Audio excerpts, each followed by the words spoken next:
Hello viewers, I am Dr. Renu Chauri. Today I am want to tell you about the hernia disease. What is hernia and what types of hernia and how to spread and किसको होती है, कैसे होती है, ये सब मैं आज आपको बताऊंगी। वीक लोग जो होते हैं, जो काम ज़्यादा करते हैं वर्कलोड की वजह से और सामान ज़्यादा उठाते हैं और भूखे प्यासे रहते हैं, व्रत उपवास ज़्यादा करते हैं, ऐसे लोगों को ये बीमारी होती है। ये बीमारी जो होती है वो क्या बोलते हैं, भूखे प्यासे रहने से क्या होती हैं, जो अपनी इंटरनली आंतें होती हैं वो आपस में जुड़ने लगती हैं, जुड़ करके एकदम गठरी सी बन जाती है, कंपैक्ट हो जाती है। कंपैक्ट होकर के वो कोई ना कोई फूलने धीरे धीरे बढ़ने लगती, मल्टीप्लाई होती रहती है, एक के बाद दो, दो के बाद चार, चार के बाद छः, ऐसे होने लगती हैं। इससे क्या होता है कि हमारी जो एक एब्सेस टाइप बन जाती है। एब्सेस बनने से क्या है, हमें वो होता है, वो अपने फैलने के लिए जगह ढूंढती है। तो जगह ढूंढने के लिए क्या करती है, वो ज़्यादातर ये जो होती है फेफड़ों के नीचे जो एक वॉल होती है, उस वॉल को डायफ्रामा कहते हैं। और डायफ्रामा के नीचे वाले पोर्शन में वो छेद करके बाहर निकलती है और बाहर निकल करके वो ऐसे गांठ जैसे हमें दिखने लगती है।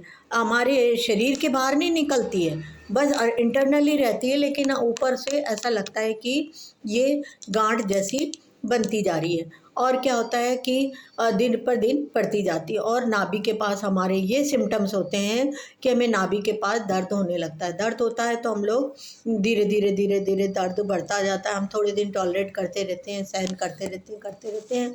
उसके बाद हम जाते हैं डॉक्टर के पास, तो डॉक्टर कहता है कि आपको अल्ट्रासाउंड कराना पड़ेगा, क्योंकि पेट का इंटरनली जो भी बातें होती हैं वो डॉक्टर अल्ट्रासाउंड के लिए वो करते हैं, प्रिस्क्राइब करते हैं। तो अल्ट्रासाउंड होता है, तो अल्ट्रासाउंड के अंदर जो होता है वो छोटी सी एब्सिस दिखाई देती है, यानी एक छोटी सी इंच होती है, 2 इंच, 5 इंच, 3 इंच, 4 इंच, ये अलग अलग डिपेंड करता है कि इसको कितनी बड़ी हो गई है। तो डॉक्टर यही वो करता है कि आपको इसके लिए एडवाइस करता है कि आपको इसके लिए सर्जरी मतलब ऑपरेशन ही कराना पड़ेगा। लेकिन आप लोग घबराइए मत। नेचुरल थेरेपी का जो वो है ट्रीटमेंट कई तरह के होते हैं, मड से भी होते हैं, इससे भी होते हैं, घरेलू चीज़ों से भी होते हैं। तो इसलिए आपको क्या करना है, सबसे पहले तो एक निर्णय मुँह या चाय जो आप डेली पीते ही हैं, चाय पीने के लिए कोई मनाही नहीं है इसमें।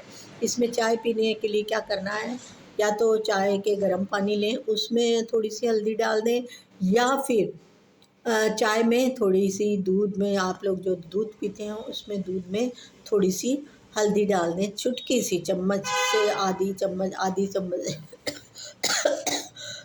कम चम्मच लेकर के उसमें हल्दी डाल दें और उससे पिएं। उसके अलावा हो सके तो आप लोग एलोवेरा का जूस लें। एलोवेरा के जूस से निर्णय मुँह पीने लग जाएं। थोड़ा सा शुरू शुरू में आपसे नहीं पिया जा रहा है तो क्वांटिटी उसकी कम ले लें, और उसके बाद जैसे जैसे आपको हैबिट हो जाएगी तो उसकी क्वांटिटी, या हर्बल टी भी ले सकते हैं, गर्म पानी भी ले सकते हैं। उसके अलावा आपको एक और जैसे मान लीजिए आपको बहुत देर में पता लगा कि आपको हर्निया है, और इन बिटवीन आपको क्या है, उबकाई सी आने लगती है, खाना ऊपर आता है। इसके लिए क्या करना है, आपको सबसे ज़्यादा एक तो मसाले कम खाने, ज़्यादा मसाले वाली चीज़ें नहीं खानी है, तेल वगैरह भी ज़्यादा नहीं खाना है। उसके अलावा जंक फूड भी नहीं खाना है। उसके अलावा आपको क्या करना है, खाने के बाद साथ आपको कच्चा प्याज ज़रूर खाना है, चाहे दिन हो चाहे रात के खाने, लंच हो चाहे डिनर हो, दोनों में कच्चा प्याज। मेरा खुद का एक्सपीरियंस है इसलिए मैं आपको बता रही हूँ, कच्चे प्याज ज़रूर खाना है।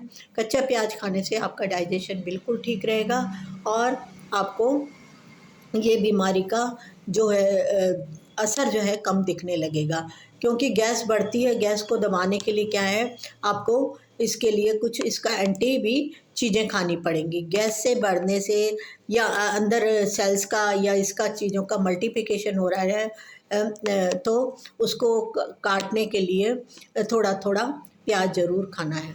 उसके अलावा एक और आपका प्रिकॉशन ये लेनी है या ट्रीटमेंट ये करना है कि आपको ज़्यादा थोड़ा पैदल चलना है, कम से कम 2 किलोमीटर आना जाना ज़रूर पैदल चलना चाहिए। ये नहीं सोचना चाहिए कि हमें पैदल चलने में शर्म आती है, या तो मॉर्निंग वॉक में या लंच के बाद, डिनर के बाद कभी भी थोड़ा-सा चलना बहुत ज़रूरी है। इससे क्या होगा, आपकी जो खाने का डाइजेशन है वो ठीक रहेगा, पाचन क्रिया ठीक रहेगी, लिवर, स्टमक सब कुछ फंक्शन उनका ठीक चलेगा। अब क्या है, आपको कभी ज़रूरत नहीं पड़ेगी ऑपरेशन कराने के लिए भी। और भी कितने टाइप के हर्निया होते हैं, कैसे होते हैं, कौन-कौन से होते हैं, उनका डिटेल में मैं आपको बताऊँगी हर्निया के बारे में। ये कोई बहुत बड़ी बीमारी नहीं है, लेकिन आजकल बहुत ज़्यादा फैलने लगी है, इसलिए लेडीज़ और जेंट्स सब घबराने लगे हैं कि ये तो पता नहीं बार-बार ऑपरेशन जाना पड़ेगा, ये करना पड़ेगा, लेकिन इसकी ऑपरेशन वगैरह की कोई ज़रूरत नहीं है। आप घर में ही नुस्ख़ों से एक मड ट्रीटमेंट भी है, वो मैं आपको बाद में बताऊँगी। मैं एक्चुअल में बहुत बड़ी वो नहीं हूँ, एमबीबीएस नहीं हूँ, कुछ नहीं हूँ। सिर्फ़ मेरे को शुरू से ही भगवान की बातों में, परमात्मा की बातों में, नेचर में बहुत बिलीव था, विश्वास था। तो मैं शुरू से ही पूजा पाठ में और नेचर से जुड़ी हुई थी, इसलिए मैंने नेचुरल थेरेपी का कोर्स कर लिया। 3 इयर्स डॉक्टरेट का कोर्स करा हुआ है दिल्ली ब्रांच से। तो इसलिए मैंने थोड़ा-सा सोचा कि इस तरह से आप लोगों को बताऊँ और घर बैठे ही हर्निया को दूर करने की कोशिश करूँ। Thank you viewers, thank you lots of thanks. अगर आपको अच्छा लगे तो लाइक करिए, सब्सक्राइब कीजिए और शेयर करिए, ताकि ज़्यादा से ज़्यादा लोगों को अवेयर आए और वो इसका फ़ायदा उठा सकें। Thank you again, thank you.